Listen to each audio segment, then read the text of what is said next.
Amén. Como tímidos hoy. Yo sé que ya es la conclusión del día de hoy. Pero gloria a Dios. Vamos a hablar un tema, entiendo yo, muy pertinente para la ocasión.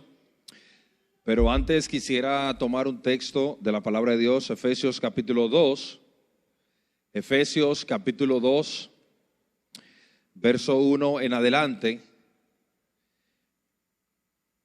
Dice así la palabra del Señor: y Él os dio vida a vosotros, cuando estabais muertos en vuestros delitos y pecados, en los cuales anduvisteis en otro tiempo, siguiendo la corriente de este mundo, conforme al príncipe de la potestad del aire, y el espíritu que ahora opera en los hijos de desobediencia, entre los cuales también todos nosotros vivimos en otro tiempo en los deseos de nuestra carne, haciendo la voluntad de la carne y de los pensamientos, y éramos por naturaleza hijos de ira, lo mismo que los demás. Pero Dios, que es rico en misericordia, por su gran amor con que nos amó, aun estando nosotros muertos en pecados, nos dio vida juntamente con Cristo. Por gracia sois salvos, y juntamente con Él nos resucitó, y asimismo nos hizo sentar en los lugares celestiales con Cristo Jesús, para mostrar en los siglos venideros las abundantes riquezas de su gracia en su bondad para con nosotros en Cristo Jesús. Porque por gracia sois salvos por medio de la fe, y esto no es de vosotros, pues es un regalo de Dios. No es por obra, para que nadie se gloríe, porque somos hechuras suyas, creadas en Cristo Jesús para buenas obras, las cuales Dios preparó de antemano para que anduviésemos en ellas. Puede sentarse. Dios es bueno y sus misericordias son para siempre. En esta noche nos corresponde hablar de lo que son las 5 solas de la Reforma Protestante. Y este capítulo 2 de la carta a los Efesios es un capítulo fundamental en lo que es la Reforma Protestante. Y la Reforma Protestante se resume en 5 solas. Las 5 solas, las 5 solas de la Reforma Protestante, fue lo que resumieron toda la teología, toda la reforma que los protestantes, que los historiadores, que los hombres de Dios de aquel siglo XVI, investigaron, hicieron una investigación exhaustiva acerca de los textos que la iglesia tradicional había tergiversado.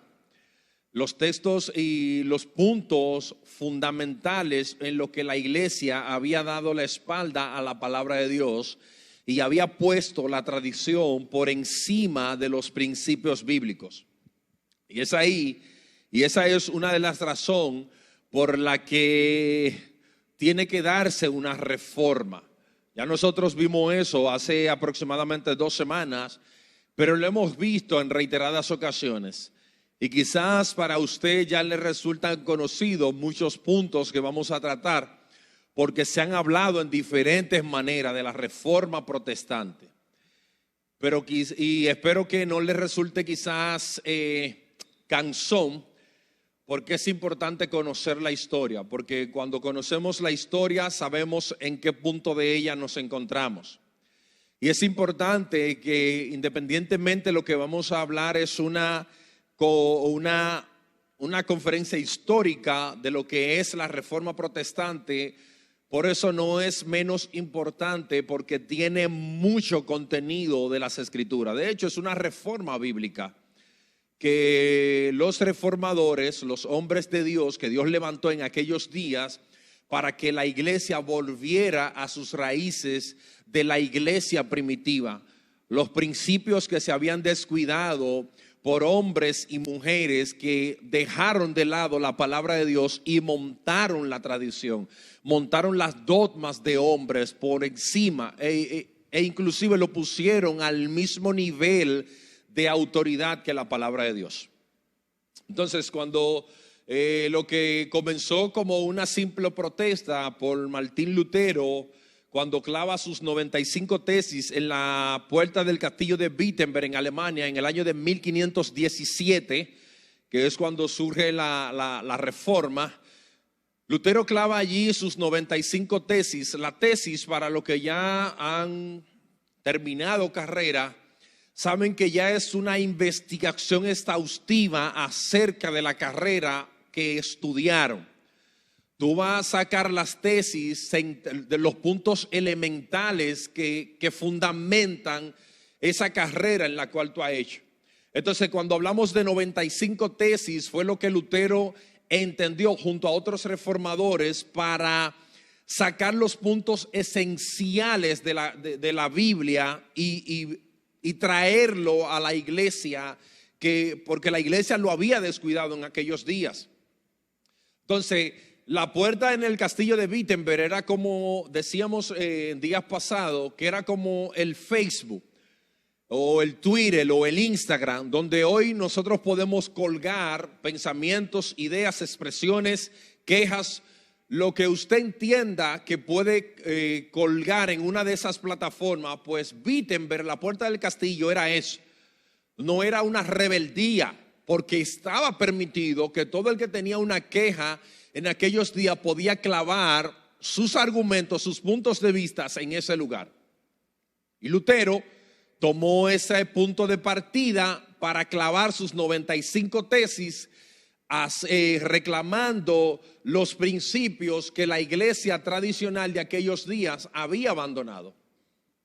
Esa reforma permeó todos esos años y se extendió por toda Europa y trascendió otros países y otros continentes, esa reforma protestante. Y nosotros vimos en la reforma cómo ese pensamiento centrado en la palabra de Dios pudo transformar lo que es el pensamiento del trabajo, de la educación, de la libertad de expresión, de la libertad de pensamiento, de la libertad de conciencia, de la libertad de economía. O sea, cuando tú estudias la historia te das cuenta que la reforma protestante cambió por completo, transformó de manera positiva lo que fueron aquellos días y hasta hoy ha trascendido a nuestros días. De hecho, los mayores pensadores y los mayores científicos, filósofos de la historia, todos nacieron en su 93%, fueron todos creyentes. Tenían influencias cristianas. Y como decíamos las semanas anteriores, y Luis estuvo hablando acerca de eso también, de que la mayoría de las universidades de prestigio del mundo fueron fundadas por creyentes. ¿Por quiénes? Por un grupo llamado los puritanos, que nace años más tarde con la influencia de la reforma protestante. O sea que cuando hablamos de la reforma protestante, que se celebra hoy precisamente 31 de octubre del año de 1517. O sea, esa reforma ha venido a transformar la vida de miles y miles de personas. ¿Sabes por qué? Porque no es la reforma de hombres y mujeres, es la reforma en defensa de la palabra de Dios. Y es por tal razón que hoy, a pleno siglo XXI, año 2023, hace 506 años precisamente celebramos de lo que hoy llamamos la reforma protestante. Y los 5 puntos de la sola, las 5 solas que resumieron, por así decirlo, lo que son las 95 tesis de Lutero. Lutero clavó sus 95 tesis en la puerta del castillo de Wittenberg en Alemania, como decíamos, el 31 de octubre. Y una de las quejas principales de Lutero fue precisamente las ventas de indulgencia, es decir, el perdón de pecados. La iglesia tradicional de aquellos días vendía el perdón de los pecados de todas personas que habían pecado, que habían faltado ante Dios. Imagínese usted, la Biblia dice que todos hemos pecado. Todos. Todos somos pecadores, sin excepción del uno. Entonces imagínese usted que por cada pecado usted llevara una ofrenda. El negocio era muy lucrativo. Entonces, pero ese punto contradecía por completo lo que es la palabra de Dios, hermano. ¿Quién le dijo a usted que el hombre tiene la capacidad para perdonar pecados? O peor aún, ¿quién le dijo que por usted dar ofrendas y mientras más ofrenda usted daba, más rápido llegaba el perdón a las personas? Y la persona encargada de esto, de la venta de las indulgencias, no era más y nada menos que el gran impresionante orador Johann Tetzel, quien cautivaba la mente de los más indoctos y lo persuadía a hacer todas estas locuras, a comprar el perdón a cambio de dinero, un perdón que no era real, porque eso no es lo que enseñan los principios bíblicos. Y esto fue uno de los factores detonantes de las 95 tesis de la Reforma Protestante. Una de las razones por la que las ventas de indulgencias se propagaba en aquellos días y que de hecho aportó mucho a la construcción de la Basílica de San Pedro, lo que hoy conocemos como el Vaticano. Mire, esta imagen que está allí, usted la busca en el Google, en imágenes, usted la verá. Toda esa belleza que usted ve ahí, eso fue construido para aquellos días. Se aportó cantidades de dinero. ¿Con qué? Con la venta de indulgencias. La Basílica de San Pedro, que en aquellos días era una atracción del mundo, lo sigue siendo hoy. Que imagínense, en Roma tenemos dos ciudades, tenemos la ciudad de Roma y tenemos la ciudad del Vaticano. Y cada quien tiene sus leyes y tiene sus reglas. Entonces, pero sin embargo, hermanos, esto inició todo un movimiento que culminó revisando no solo la venta de las indulgencias, sino también toda la teología en que la iglesia de la Reforma o la iglesia de aquellos días enseñaba. Por años los teólogos de la Reforma cuestionaron y cambiaron el entendimiento de la salvación del hombre que la iglesia católica abrazaba, junto con toda la teología relacionada al plan de redención. Y ya vamos a ver un poco más hacia adelante el punto que se enseñaba acerca de la salvación, de la participación del hombre en los sacramentos y que tenían que ayudar a Dios para la salvación del alma. El contexto histórico teológico de las 5 solas nace al estudiar ese contexto. Algo que nos puede costar apreciar es que el cristianismo del siglo XVI fue profundamente perfilado por los credos. Es decir, las creencias que tenían algunos teólogos de aquellos días y las creencias que tenían ciertos concilios. Por ejemplo, el concilio de Trento, el concilio de la Nicea y ciertos concilios que surgieron en aquellos días. Ahora bien, nosotros tenemos la creencia. Por ejemplo, cuando usted ve ahí afuera, nosotros tenemos una visión, una misión y valores. Lo que identifica nuestra iglesia, esos valores, misión y propósito están permeados por la palabra de Dios, porque estamos hablando de una iglesia, no estamos hablando de alguien particular o no estamos hablando de una institución secular, sino más bien de una institución religiosa. Por consiguiente, esos principios, esos valores, esa misión y esa visión tienen que estar orquestadas por medio de la palabra de Dios. Entonces los credos estaban fundamentados en la palabra de Dios. Y el credo donde nace precisamente las 5 solas, de donde nace el debate teológico, es del credo de, sobre todo el niceno constantinopolitano, para justificarla. Este fue el credo que se utilizó para el debate. Y fíjese lo que dice el credo. Lo voy a leer porque sé que quizás de allí no se podía apreciar. Dice el credo, tal cual está escrito: creemos en un solo Dios, Padre poderoso, creador del cielo y de la tierra, de todo lo visible y lo invisible, y en un solo Señor, Jesucristo, el unigénito de Dios, nacido del Padre, no creado, consustancial con el Padre, es decir, de la misma esencia, de la misma naturaleza,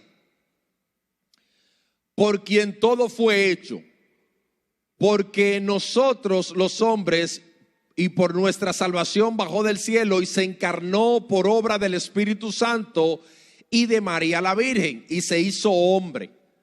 Por nuestra causa fue crucificado en tiempo de Poncio Pilato y padeció y fue sepultado. Y resucitó al tercer día según las Escrituras y subió al cielo. Y está sentado a la derecha del Padre y de nuevo vendrá con gloria para juzgar a vivos y muertos, y su reino no tendrá fin. Y en el Espíritu Santo, Señor y dador de vida, que procede del Padre, que con el Padre y el Hijo recibe una misma adoración y gloria, que habló por los profetas, en una iglesia santa, católica, es decir, universal y apostólica, porque está bajo el fundamento de los apóstoles. Confesamos un solo bautismo para la remisión de los pecados, esperamos la resurrección de los muertos y la vida del mundo futuro. Amén. Eso es Biblia. Y todo eso son principios elementales de la palabra de Dios. Todo eso son puntos fundamentales. Creemos en un solo Dios que subsiste en tres personas: Dios Padre, Dios Hijo y Dios Espíritu Santo.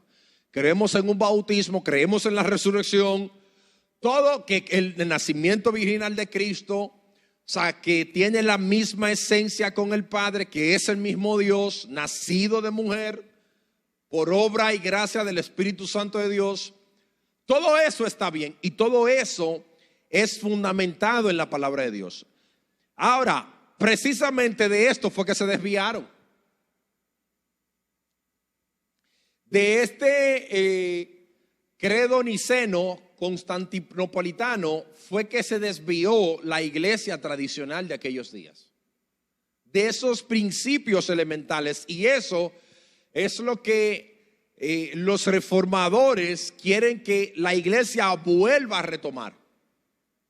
En vista de que la iglesia se rebela y no hace caso a Lutero cuando se reúne con todos los príncipes de aquellos días, el Papa León X, el hombre más poderoso de aquellos días, Carlos V.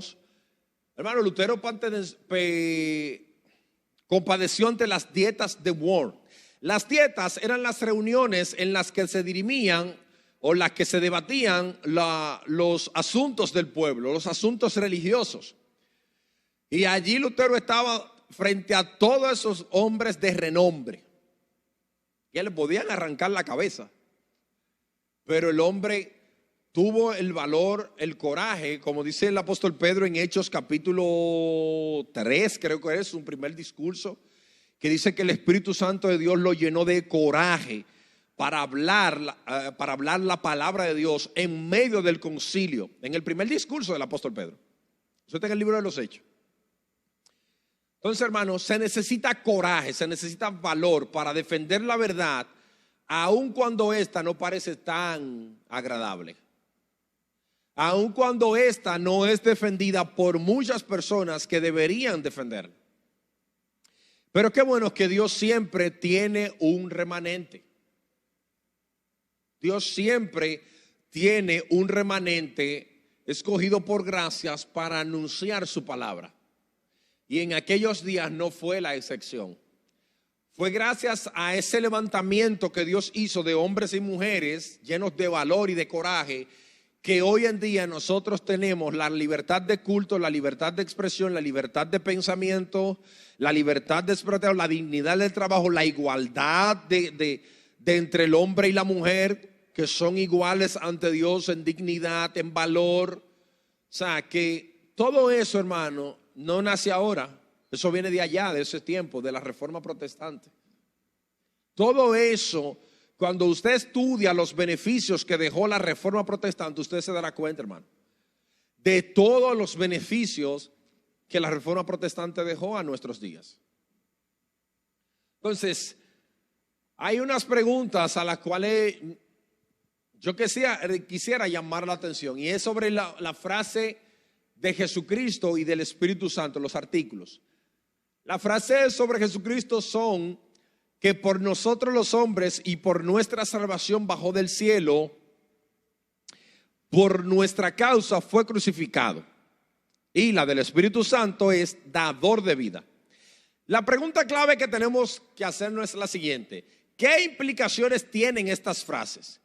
¿Por qué tuvo que bajar Jesús y por qué fue crucificado y cómo nos da vida el Espíritu Santo de Dios? Esas preguntas son básicas. Yo entiendo que nosotros conocemos las respuestas, pero si hay alguien que no conociera la respuesta, he aquí la respuesta. Durante la Edad Media había un consenso, y esto es importante. Había un consenso creciente de que Jesús bajó del cielo y fue crucificado, escuche esto, para cumplir con su parte en nuestra salvación, y que el Espíritu Santo nos da vida a través de la iglesia y sus sacramentos. Escuche esto, de que Jesús vino, bajó del cielo y fue crucificado para cumplir con su parte en nuestra salvación. Eso no es bíblico. 2, y que el Espíritu Santo nos da vida a través de la iglesia y de sus sacramentos. Tampoco eso es bíblico. Seguimos. En otras palabras, si la persona cumple con su parte en la salvación, es decir, realizar buenas obras y participar en los sacramentos, entonces será salva, después de pasar por el purgatorio.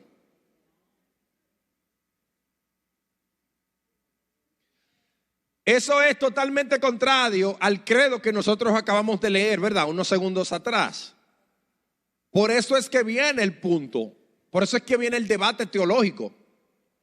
Porque eso no es bíblico, eso es antibíblico. La salvación, primero, el texto fundamental, uno de los textos fundamentales que yo decía de la Reforma es este, Efesios capítulo 2. ¿Qué decía Efesios?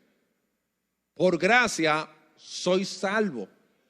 Y esto no depende, o sea, esto no es algo, ok. Si la salvación es por medio de la iglesia y sus sacramentos, entonces ¿a qué vino Cristo? Es una pregunta fundamental que pudiésemos hacernos. ¿A qué vino Cristo? ¿O por qué no pudimos salvarnos antes de que Cristo viniese si pudiésemos salvarnos por medio de la iglesia y los sacramentos? Son preguntas que deberíamos hacernos. No, hermanos, ninguno de nosotros se puede salvar por medio de los sacramentos y por medio de la iglesia. Nosotros somos salvos en Cristo. Porque tú y yo no podíamos acercarnos siquiera ante Dios.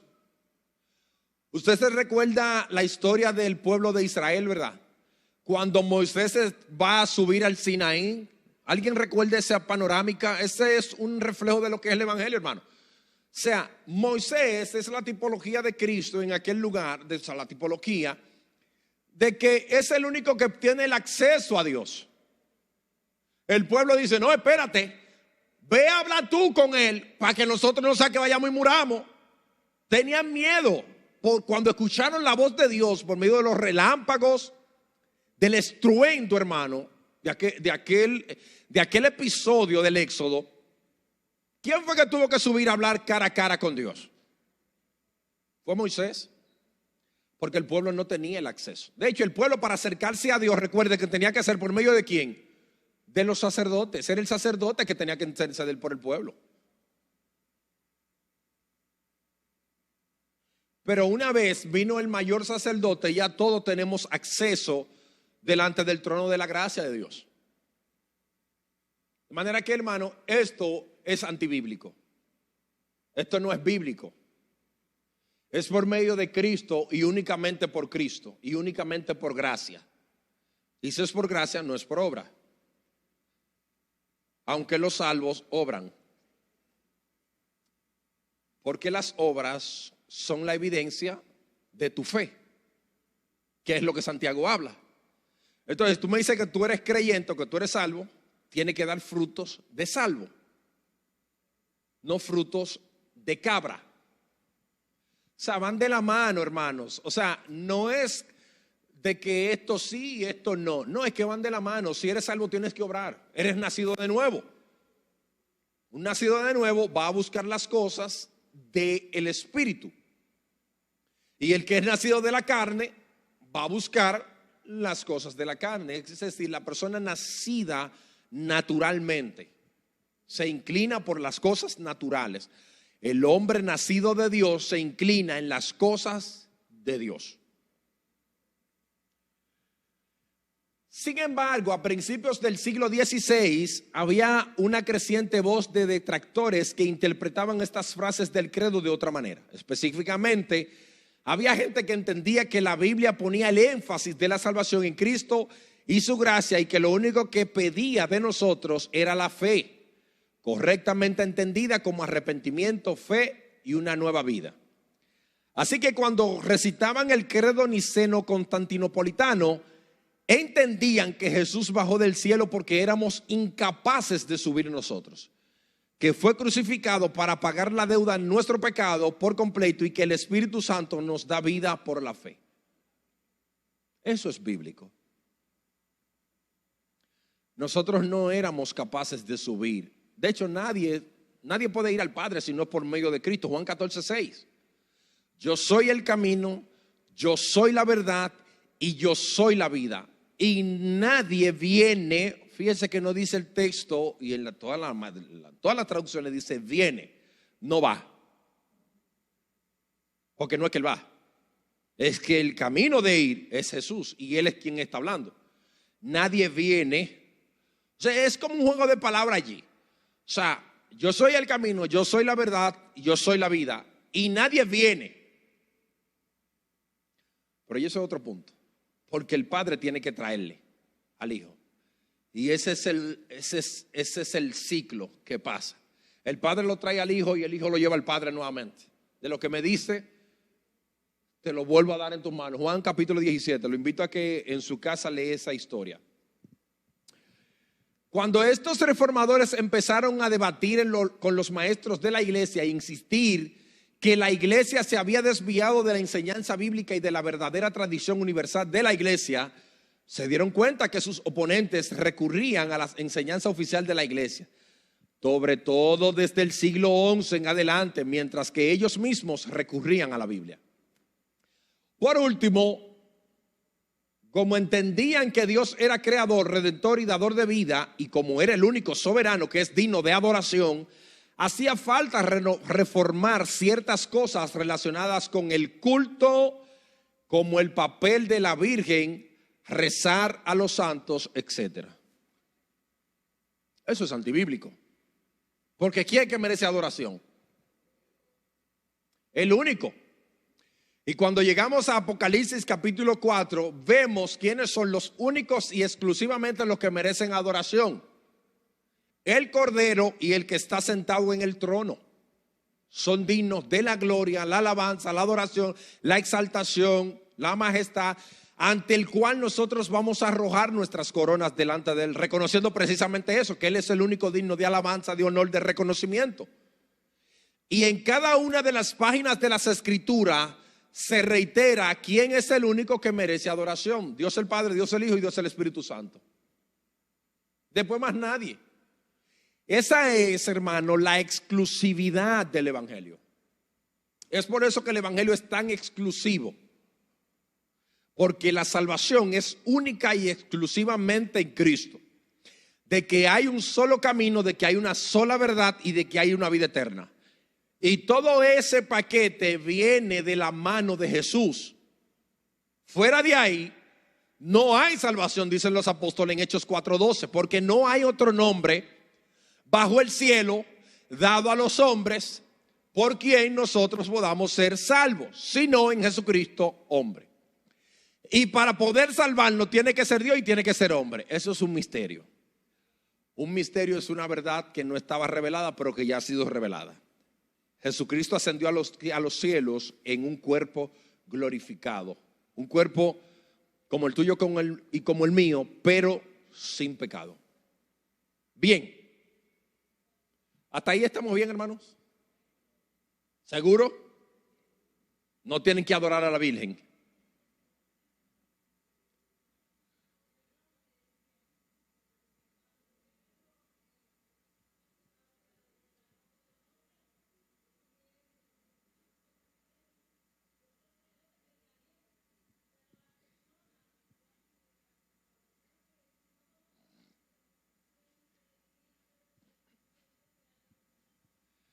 No, ¿sabes cuál era el problema, hermana? Que precisamente ese era el credo que ellos tenían.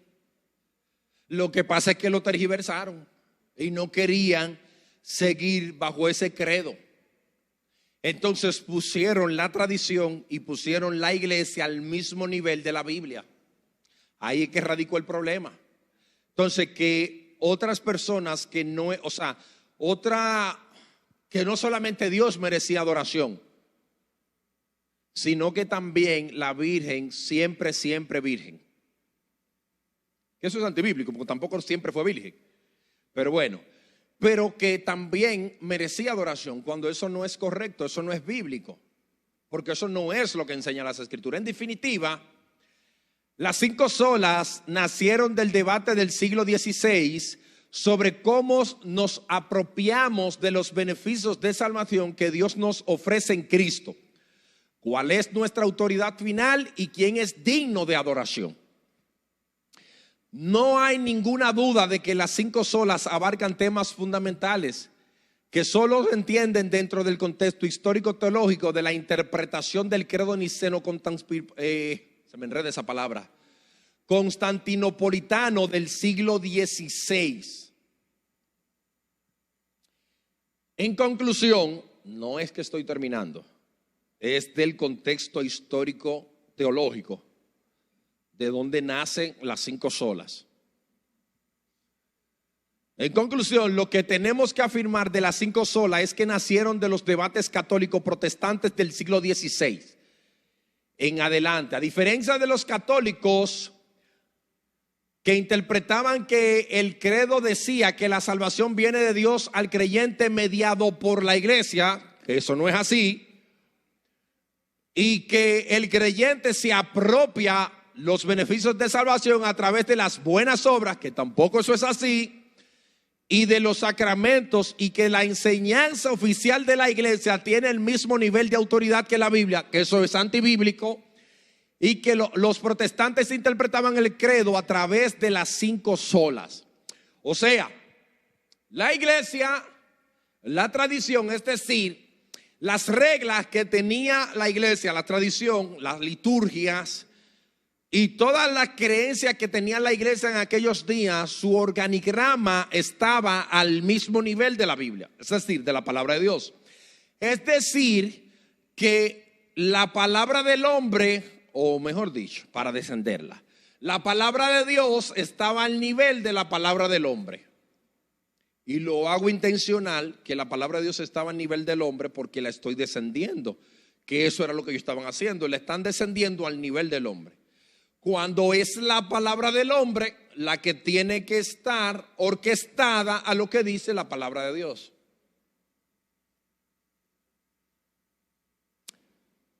Nadie está al nivel de Dios, hermano. Nadie. Y yo sé que tú lo sabes, pero es bueno recordarlo. Porque a veces somos muy creídos y creemos que tenemos la capacidad para darle orden al Señor o para nosotros igualarnos a Dios.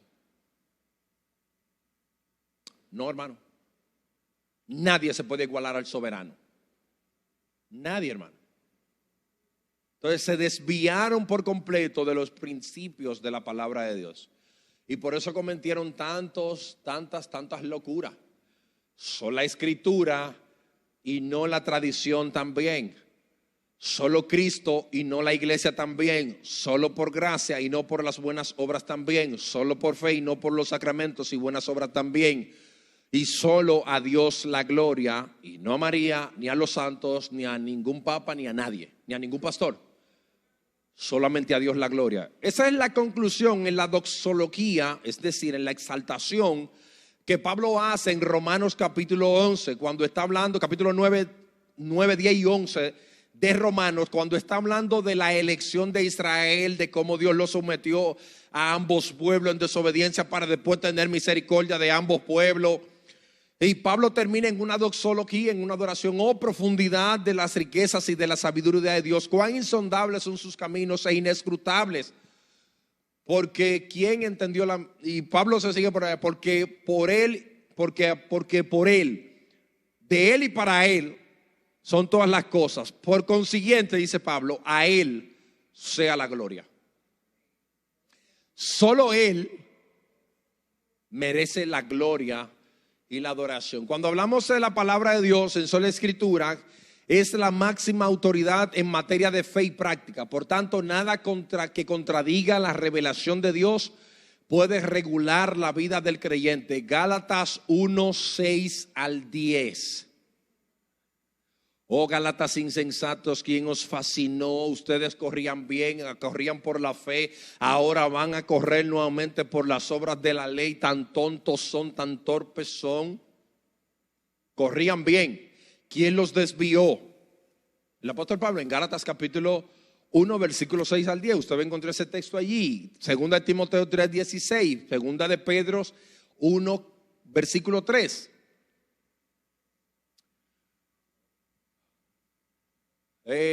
Ahí está el texto, pero seguimos. Decía Juan Calvino, uno de los reformadores, que un pueblo que no estudia la Biblia confunde herejía con la voz de Dios. Y eso es tan cierto como la luz del mediodía.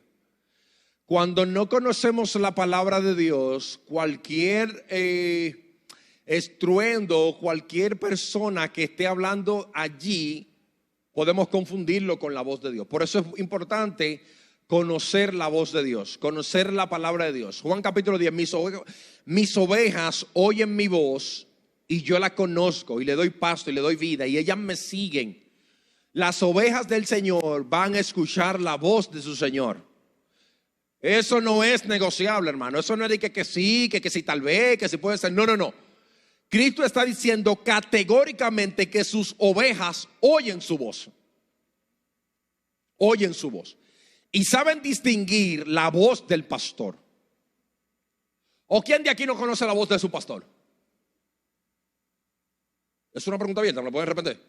Nadie conoce la voz de Mariano, ni la de Luis, ni la de Chabela, ni la de Adela. Ninguno la conoce. Porque hasta por un teléfono podemos identificarla. Las ovejas conocen la voz de su pastor.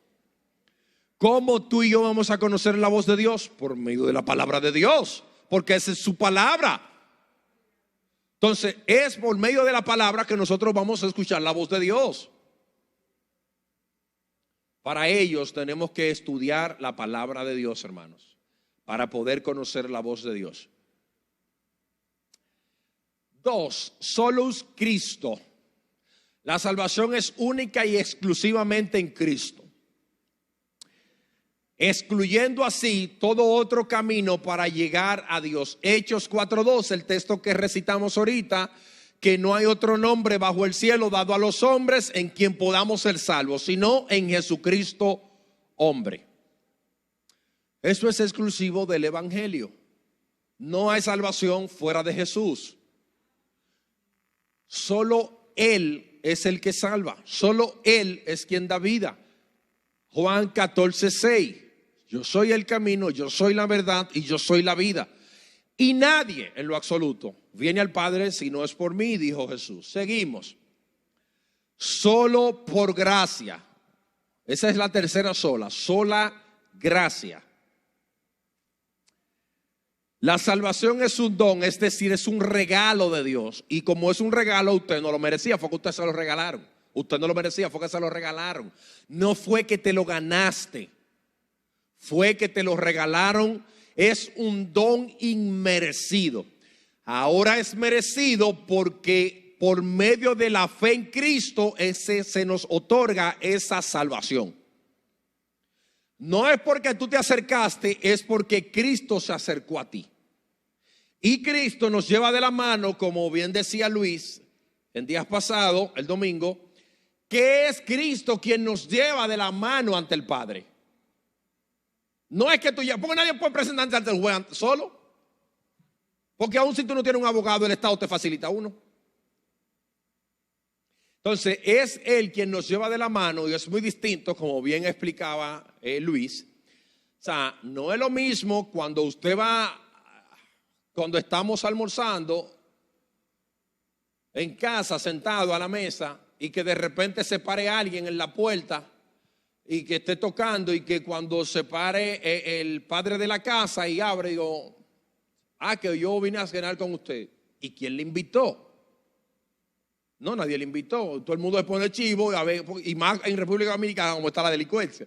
Digo, ¿cómo es? No, que yo quiero sentarme con usted a la mesa. Digo, ¿cómo así? Ya como decimos nosotros, estamos espantados. Y es muy diferente cuando el hijo de la casa, el hijo del padre, lo lleva de la mano y le dice, mira papi, este es un amigo mío y yo lo invité a almorzar. No, espérate, le buscan un asiento, le sirven un plato, le sirven esto, mira amigo, sírvete de todo eso. Tú y yo fuimos invitados por Jesús al banquete del Padre. Y es Él quien nos lleva de la mano ante Dios. No eres tú que tienes a Dios agarrado de la mano. Y no eres tú que tienes que agarrarte de Dios. Tú tienes que dejar que Él te agarre. Porque si te agarras tú te puedes soltar cruzando la calle. Pero todo padre responsable cuando va a cruzar la calle agarra al hijo, no deja que el hijo lo agarre. ¿O quién va a dejar que el niño pequeño sea quien agarre al padre? Yo sé que ninguno de aquí lo vamos a hacer. Yo sé que es el padre que le hace así, espérate mi hijo, que vamos a cruzar la calle. ¿Usted cree que el niño se le puede soltar? Es difícil que se le suelte, hermano, porque usted lo tiene agarrado. Y usted sabe que esa calle representa peligro. Y que por tanto usted tiene que agarrarlo bien para que él no se le vaya a soltar. A veces no queremos soltar de la mano del Señor. Y él dice, ¿para dónde va, mi hijo? Espérate. Tú no ves que hay un peligro si te suelta. Y eso pasa, hermano. Solo Cristo, solo por gracia y sola escritura. Solo por fe. La salvación solo puede ser recibida cuando ponemos nuestra fe en aquel que murió por nosotros, excluyendo la posibilidad de que nuestras obras puedan contribuir en algo. Ya leímos Efesios capítulo 2, verso 8 y 9. Quise puntualizar aquí. Romanos 3:28 dice, y quiero leer este texto. Romanos 3:28, porque Efesios capítulo 2 leímos, dice, pero ahora, aparte de la ley, y se ha manifestado la justicia de Dios, testificada por la ley y por los profetas, la justicia de Dios por medio de la fe en Jesucristo para todos los que creen en Él, porque no hay diferencia, por cuanto todos pecaron y están destituidos de la gloria de Dios, siendo justificados gratuitamente por su gracia, mediante la redención que es en Cristo Jesús, a quien Dios puso como propiciación por medio de la fe en su sangre, para manifestar su justicia a causa de haber pasado por alto en su paciencia los pecados pasados, con la mira de manifestar en tiempo su justicia, a fin o con el propósito de que Él sea el justo y el que justifica al que es de la fe en Jesús.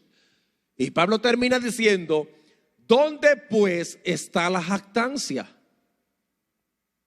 Si todo depende de Jesús, ¿de qué te glorías? De hecho, Pablo en otro texto dice que el que se gloríe en la cruz de Cristo. O sea, si tú te quieres gloriar en algo, dice Pablo aquí, o sea, ¿dónde está puesta la jactancia? Y todo depende de él. ¿Dónde está la jactancia? ¿Dónde está lo que tú has hecho? Queda excluida, dice Pablo. ¿Por cuál ley? ¿Por la de las obras? No, dice Pablo, sino por la ley de la fe. Dice Pablo, concluimos pues que el hombre es justificado por fe sin las obras de la ley.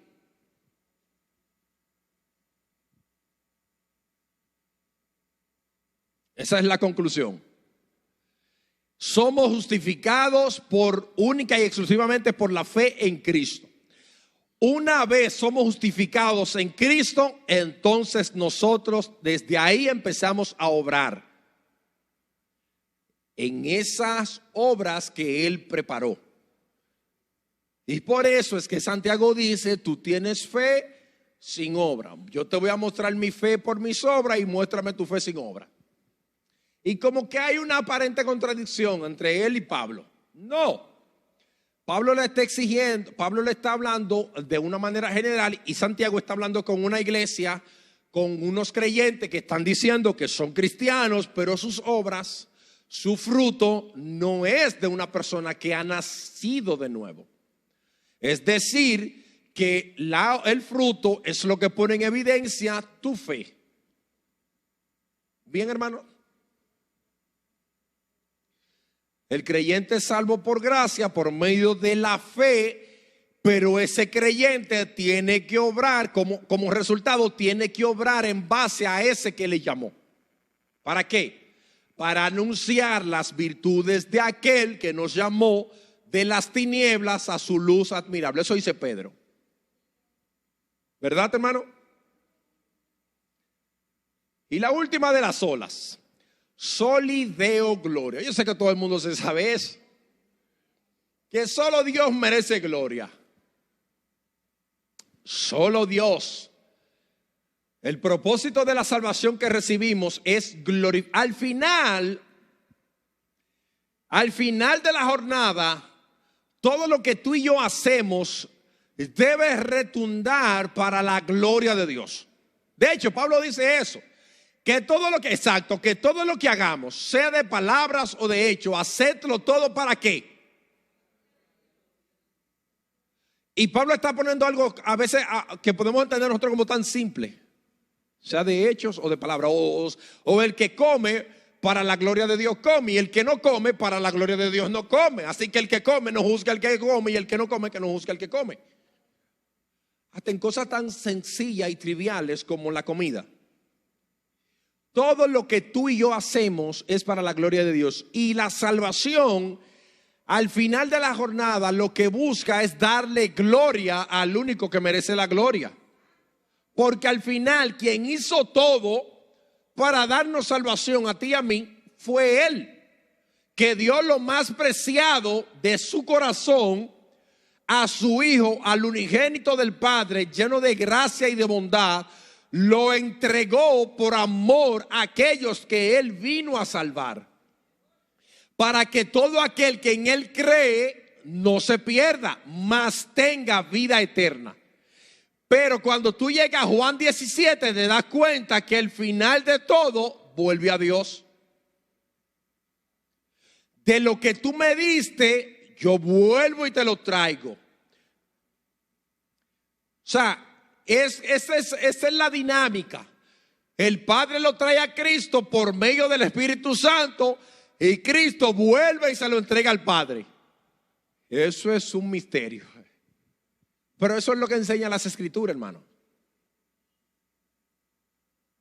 Entonces, solamente Dios merece la gloria. Y ahí está el texto de Romanos, donde Pablo termina su doxología de Romanos 11, alabando, exaltando la grandeza, la sabiduría de Dios, la grandeza, la majestad del Señor, de cómo Dios de ambos pueblos hace uno, cómo levanta uno para celos de otros y cómo por ese celo entonces ellos... y es una disyuntiva que Pablo plantea ahí, y él termina, por eso él termina y prorrumpe en alabanza, hermanos. Porque al final entender la mente de Dios No hay quien entienda la mente de Dios. De hecho, Pablo dice también que quién entendió la mente de Dios o quién fue su consejero para que le dijera, ¿qué haces? Al final, la gloria es de Dios. Esas frases representan el corazón de la teología reformada y resumen verdades no negociables del evangelio. La fortaleza de una iglesia depende de las verdades que la sustenten. Eso es importante. Y de ahí que toda la iglesia bíblica necesita no solo abrazar estos principios, sino también proclamarlos de una manera que garantice que estos sean pasados a las próximas generaciones. Lamentablemente, muchas iglesias han soltado estos principios y han optado no solo por la sola escritura. Y cuando hablo de sola escritura, para que no se malinterprete, es en materia de fe y práctica. Estamos hablando que para la fe, la escritura es lo único suficiente. Ahora bien, para estudiar las escrituras podemos avalarnos de comentarios, de diccionarios, de compendio, de todo lo que tú quieras para estudiar la palabra de Dios. No estoy hablando de eso porque no, ahora yo voy a estudiar nada más la Biblia. No, eso es otra cosa. Estamos hablando para la salvación. En materia de fe y práctica, la Biblia es el único libro. De hecho, eso es lo que dice nuestro credo. ¿Alguien sabe el credo de nosotros? Que tenemos el Nuevo Testamento como nuestra única regla de fe, gobierno, práctica y disciplina. Eso es un credo de la iglesia protestante y de la iglesia nuestra, de nuestra iglesia. Que el Nuevo Testamento, el nuevo pacto, es nuestra única regla de fe, gobierno, práctica y disciplina. Aunque también el Nuevo Testamento, el Antiguo Pacto, pero de manera fundamental, el Nuevo Pacto, no es, para que no vaya a decir que, no, que estamos volviendo el Antiguo Testamento, no. De hecho, para nosotros poder entender el Antiguo Testamento, el Antiguo Testamento, tenemos que entender el Nuevo Pacto. Y para poder entender el Nuevo Pacto, también tenemos que entender el Antiguo Pacto. O sea, es que van de la mano, no son dos dioses, es el mismo Dios. Hubo un silencio que Dios hizo por 4 siglos o por 400 años, donde no inspiró profeta y donde se inicia en el Evangelio de Marcos. Aunque en nuestra Biblia está Mateo, pero es con Marcos que inicia. Bien, entonces, no sé cuántos se han percatado que hay un nuevo resurgir de las doctrinas de la gracia en nuestros días. Hay muchas iglesias en las que están abrazando, hermanos, la doctrina, la sana doctrina de lo que es la palabra de Dios. No lo llamado RT. No. Estoy hablando de la sana doctrina. Doctrinas sólidas, fundamentadas en la palabra de Dios. No de rizado, no tinte, yo no estoy hablando de eso. Ni de pantalones, yo estoy hablando de eso. Eso no es ser bíblico. Yo estoy hablando de los fundamentos de la palabra de Dios. De usted conocer la palabra de Dios para vivir por ella. No estoy hablando de cosas seculares, estoy hablando de cosas secundarias, primarias. Entonces, muchas iglesias están abrazando, gloria a Dios por eso, están abrazando esa doctrina, esa sana doctrina. Y de hecho, nuestra denominación o nuestro movimiento pentecostal, que es nuestra rama, ha abrazado mucho esta doctrina, hermanos. La doctrina donde se fundamenta más en la palabra de Dios que en las emociones. Las emociones no son malas siempre y cuando sean sujetas por la palabra de Dios. Las buenas emociones nacen de un buen entendimiento de la palabra de Dios. Eso aquí se ha dicho otras veces. Cuando yo conozco las promesas de Dios, cuando yo conozco a Dios por medio de su palabra, eso va a traer buenas emociones, buenas reacciones. Porque esas emociones están orquestadas por la información que tengo de la palabra de Dios. Que en medio de las pruebas, que en medio de las dificultades, Dios ha prometido estar conmigo. Y que hay perdón, y que hay salvación, y que hay gracia, y que hay reconciliación en Cristo para nosotros. Que podemos acercarnos al trono de la gracia con confianza, hermanos. Conclusión. Las 5 solas son los principios fundamentales. Ahora sí estoy concluyendo. Las 5 solas son los principios fundamentales de la Reforma Protestante, que resumen la doctrina de la salvación por gracia mediante la fe en Cristo, según la autoridad de las Escrituras, para la gloria de Dios. Estos principios nos ayudan a entender el Evangelio y a vivir conforme a él. Nos recuerda que Dios es el único que puede salvarnos y que debemos rendirle toda nuestra adoración y obediencia. Las 5 solas son una herencia preciosa que debemos conservar y transmitir a las generaciones futuras. Esa es mi conclusión. Ahora bien, una pregunta. ¿Qué aprendemos de las 5 solas? ¿Cuál es la enseñanza que nos deja a nosotros hoy en día?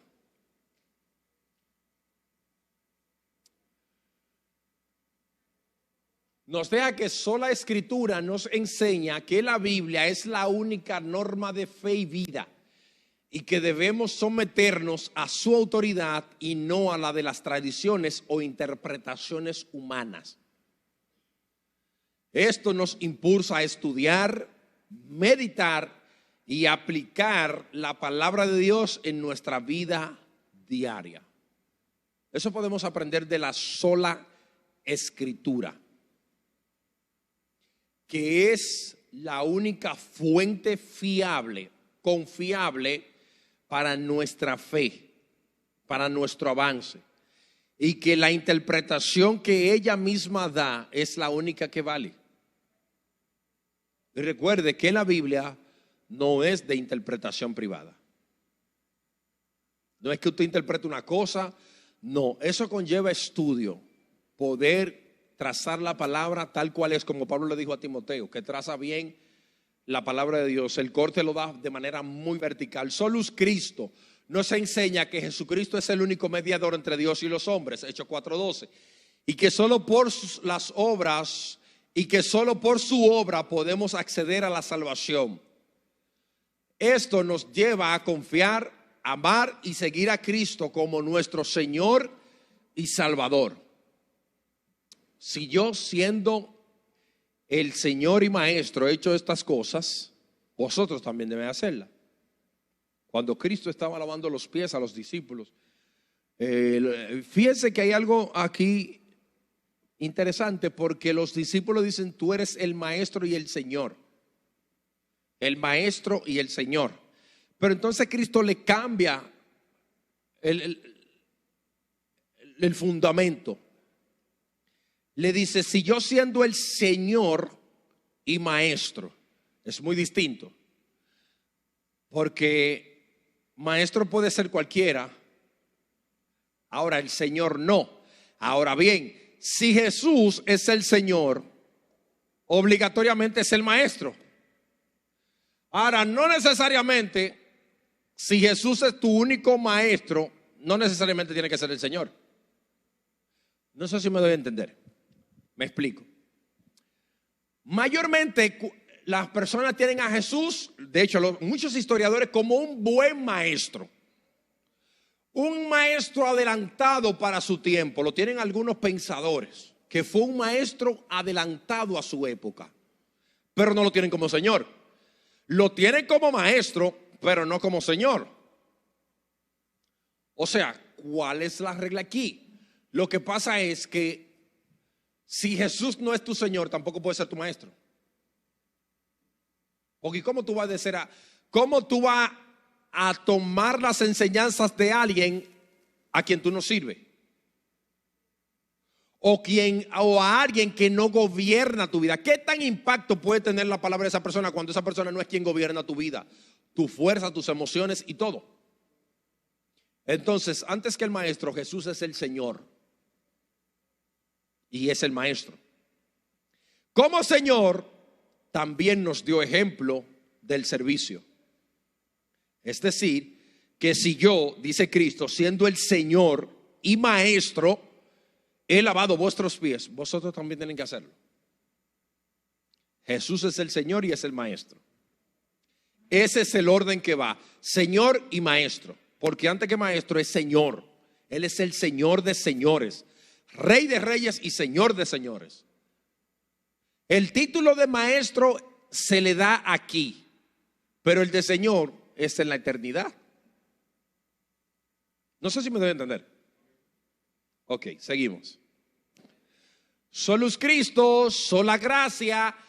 De sola gracia podemos aprender, o nos enseña que la salvación es un regalo de Dios y que no podemos merecerla ni obtenerla por nuestro propio esfuerzo. Esto nos hace reconocer nuestra condición de pecadores y nuestra necesidad de la gracia divina. Cuando yo sé que la salvación depende única y exclusivamente de Dios, entonces eso es lo que me lleva a acercarme más a Dios. No es que tú vas a hacer lo que tú quieras, porque entonces si tú haces lo que tú quieras, entonces tú no eres salvo. No. Para que no me vayan a confundir una cosa con otra. Si una persona insiste en pecar, esa persona no es creyente. Y eso no hay que dibujarlo mucho. Los que practican tales cosas, dice Pablo en Gálatas, los que practican tales cosas. ¿Cuáles? Las cosas las obras de la carne. Entonces, cuando una persona es nacida de nuevo, mire, cuando una persona conoce a Dios, lo que menos quiere es fallarle a Dios. ¿O no es así? Parece que no. Parece que sí que quieren fallarle a Dios. Hermano, el que ha nacido de nuevo, hermano, lo que menos quiere es faltar ante Dios. Y lo que más quiere es estar cerca de su Señor. Es estar cerca de Dios. Es estar cerca de aquel que lo amó, que lo salvó, que lo justificó, que lo redimió. Y que al final lo va a glorificar. Y seremos igual al Señor. Igual a Cristo. Seremos semejantes a Él. Porque le veremos tal cual es. Eso dice Pablo. Sola fide o sola fe nos enseña que la salvación solo puede ser recibida cuando ponemos nuestra fe en Cristo y que nuestras obras no pueden contribuir a nuestra justificación. Esto nos motiva a vivir por fe y no por vista y a demostrar nuestra fe con obras de amor. ¿Se entendió esa parte? O sea que yo debo obrar, no para ser salvo, sino porque ya fui salvo. O sea, yo obro porque ya soy salvo, no para ser salvo, porque soy salvo en Cristo. Y como soy salvo en Cristo, entonces yo voy a obrar buenas obras. Ese va a ser el resultado, a hacer buenas obras. Soli Deo Gloria. Aprendemos de esta última sola que el propósito de la salvación, el propósito final es glorificar a Dios y que debemos darle toda la honra y el reconocimiento por su obra redentora. Esto nos orienta a vivir para la gloria de Dios y no para la nuestra, y a alabarle con nuestros labios y con nuestras vidas. ¿Se entiende? De palabras y de hechos, prorrumpir en alabanzas y obedecerle en acciones, en actuar, en obedecer la voz de Dios. Termina Apocalipsis diciendo que si oyeres hoy su voz, no endurezcáis vuestros corazones. Y pone el ejemplo de como vuestros padres en Masat en el día de Meriba. O sea, haciendo alusión al Éxodo. Las 5 solas, hermanos, de la Reforma Protestante es una bendición para nuestros días, pero también es una bendición para nosotros cada día más cuando nosotros podemos adentrarnos en la palabra de Dios, cuando podemos estudiar fielmente, seriamente la palabra de Dios, cuando podemos buscar cada día más a Dios en oración, cuando podemos acercarnos más a Dios por medio de la adoración, del cántico, de las lágrimas, de múltiples maneras podemos acercarnos al Señor, hermanos. Así que, sin más nada que agregar, termino esta historia Y cierro el paréntesis, hermanos, de lo que son las 5 solas de lo que resumieron la reforma protestante. Esa reforma, esa herencia reformada, nosotros tenemos que conocerla. No porque veneramos a los reformadores, sino porque adoramos al Dios que usó los reformadores. Y porque adoramos a Dios, porque ha utilizado a través de toda la historia, hasta el siglo XXI, 2023, Dios ha preservado este libro, hermano. Por eso es que la gloria siempre será de Dios. Porque para que tú y yo, hermano, tengamos ese libro así tan preciado, dividido en capítulos, en versículos, el libro, hermano, eso nace también de allá. Eso costó sangre. Plasmar. Y vemos cómo a través de que la Biblia es el libro más atacado, más criticado, cómo es el libro que más vidas ha transformado, que es el libro más vendido, que es el libro que más copias se tiran anuales. Es impresionante, hermano, cuando tú estudias las maravillas de la palabra de Dios. ¿Por qué? Porque es la palabra de Dios. El cielo y la tierra pasará, pero su palabra no va a pasar. Todo lo que está escrito en ella se va a cumplir. Y ella es un león que se defiende sola. Es un león que tú tienes que dejarlo que ruja solo. Ella sale sola, hermano. Se defiende sola la palabra. Simplemente di lo que dice la Biblia. Y haz silencio donde ella hace silencio. Amén. Dios le bendiga.